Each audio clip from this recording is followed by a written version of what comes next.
In order to make sense of things, of people, we usually group them together in a set of characteristics. For example, I would be classed as a white British male. I'm also a photographer. And these characteristics, these groupings, also cross into the world of photography. You can be a landscape photographer, a portrait photographer, a macro photographer, an industrial photographer. You can also be grouped by your ability with the camera, whether you're a beginner, an intermediate, or an advanced photographer. And it even goes to the type of equipment that we use, whether you are a Nikon user, a Canon user, a Sony user, or a Leica user. But is it healthy to group people like this?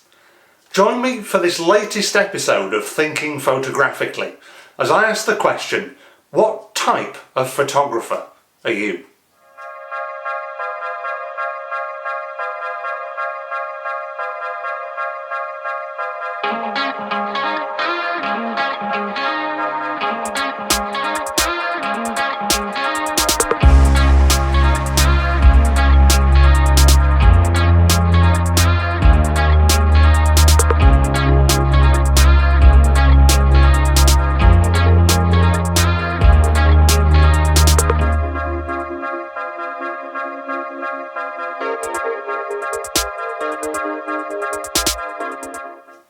I'm recording this video in 2021, which means here in the UK there's going to be a census this year, where lots of information is gathered about who we are, where we live, who we live with, and our age, ethnicity and things like that.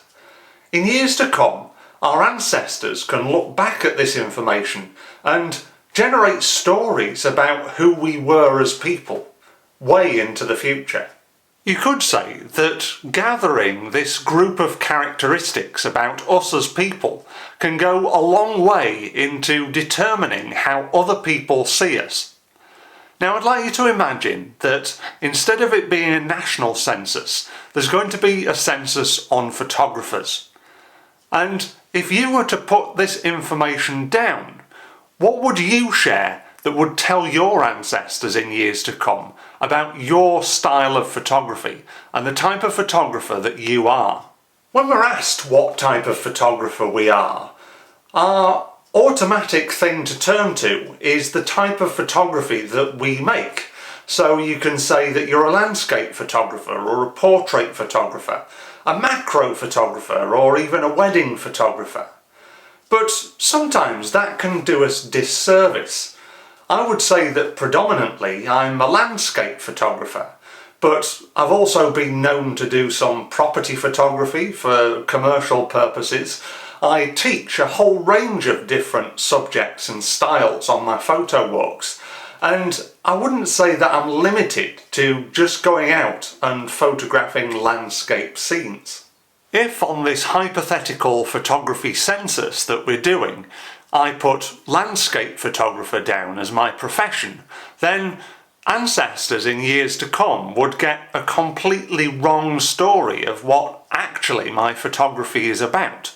And just by bracketing ourselves into a specific style or genre can sometimes be very limiting on not just the way that other people see us, but the way that we conduct ourselves as photographers.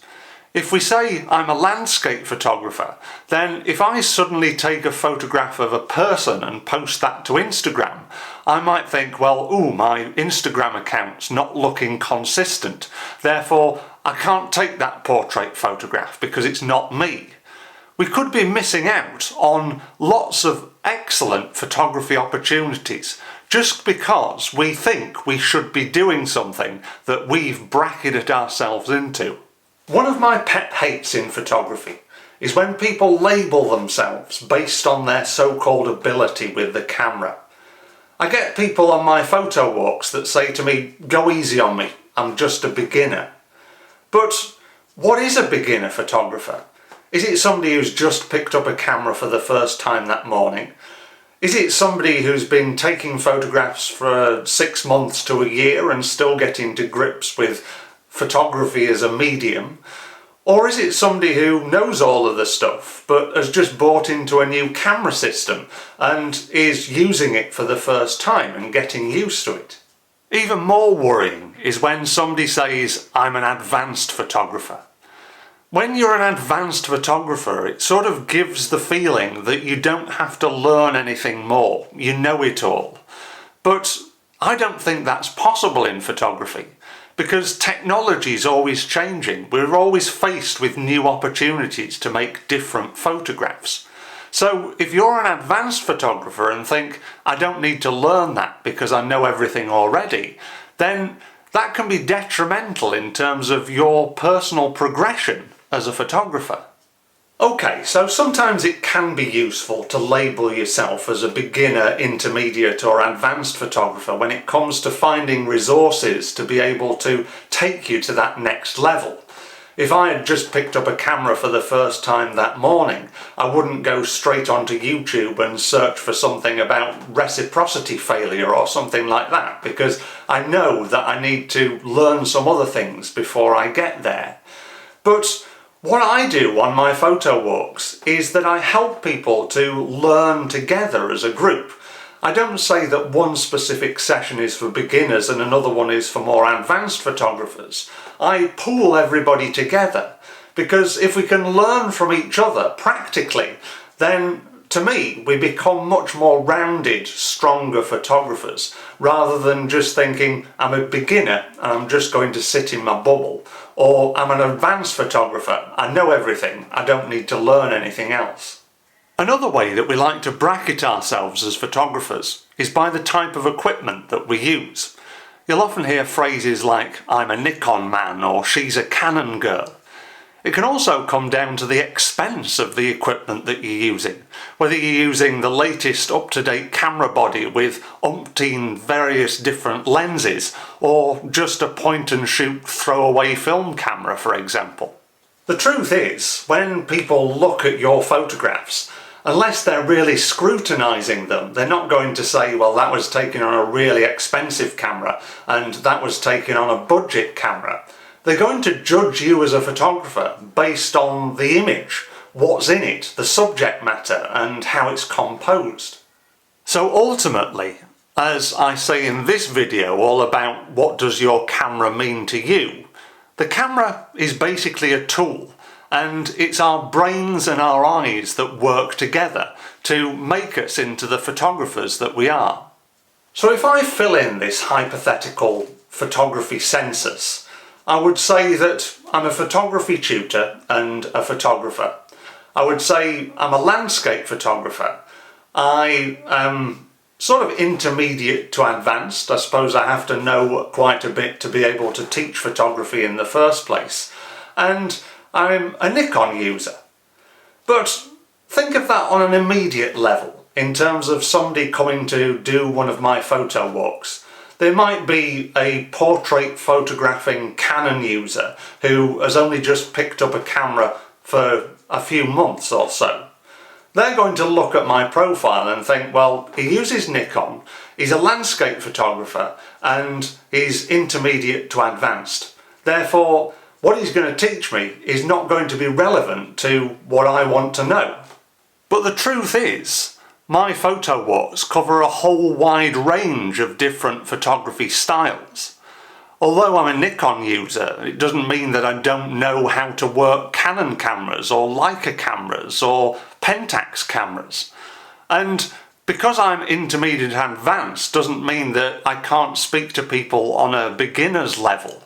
It just means that I have the knowledge to be able to share various different types of photography knowledge with other people. If we look into the longer term of how our ancestors might look at this information and judge us as the photographers that we were, then you would have to say it would probably cloud their judgment and definitely narrow their view of us down to a bare minimum of things. The beauty of being a photographer though, however, is that we have our photographs. These amazing things that we produce that, if we archive them properly, will last just as long as any census would. And it's at the end of the day These photographs are going to say so much more about who we are and who we were as photographers than any classification that we might put ourselves under. As we've said, people looking back at our photographs in years to come aren't going to judge you whether you were a landscape or portrait or street photographer. They're not going to judge you on whether you were a beginner, an intermediate or advanced photographer. And they're definitely not going to judge you for being a Canon user over a Nikon user, or a Leica user over a Hasselblad user. It all comes down to the content of the photographs that we make. The danger of putting ourselves into different brackets when it comes to photography can not only narrow down how other people see us and judge us as photographers, it can also narrow down the way that we judge ourselves. We can often slip into that dangerous world of making photographs just because other people think we should be making those photographs, rather than trusting our gut and being ourselves behind the camera. My advice to any photographer would be to keep learning no matter what level you think you're currently at, and to trust in your own ability to make excellent work, whether you're using a state-of-the-art all-singing, all-dancing expensive camera or a simple budget model. Because at the end of the day, it doesn't necessarily matter what type of photographer you are. It's always ultimately going to be your photographs that do the talking. If you've enjoyed this video and learnt something, then please give it a thumbs up. It'll definitely help us in getting this channel to as many people as we possibly can. If you have any opinions or thoughts or comments on what we've talked about, then please share them with me in that comment section below. I'd love to hear from you. If you haven't yet subscribed to the Yorkshire Photo Walks YouTube channel, then please do so for more content like this. And remember to click on that bell icon to be reminded every time we post a new video. If you'd like to learn about photography practically out in the field, then check out YorkshirePhotoWalks.com for our latest photo walk schedule. And you could be joining me in inspirational Yorkshire locations to help improve your photography skills. You can also follow us on social media, that's at PhotoWalksYorks on Facebook and Instagram for all of our latest news and photo walk photographs. And if you'd like to see my own personal portfolio, then check out theflatcappedphotographer.co.uk. The next time you're asked what type of photographer are you, I would suggest that you think long and hard before you give your answer. Thank you very much for watching. I look forward to seeing you next time.